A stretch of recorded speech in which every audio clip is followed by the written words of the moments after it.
Yes, Lord. to your original, Yes, Lord. to your original design, to why He created you in the first place.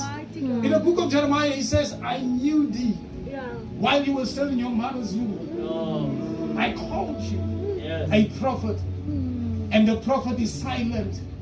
The prophet is murmuring. The prophet is saying, what's the point? What's the point? It's unto hell with the world. Because she says to hell with the world, your words are manifesting in your life as to hell with the world. But I'm here to say to you, as the serpent was lifted in the wilderness, so shall the Son of Man be lifted. And Jesus comes, amen.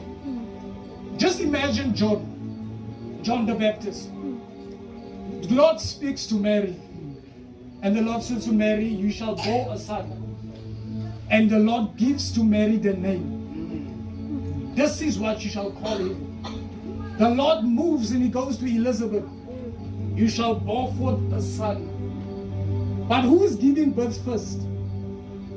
Wie gee eers geboorte? Elizabeth. Why? Because John's purpose in life was to clear the pathway of Jesus. So that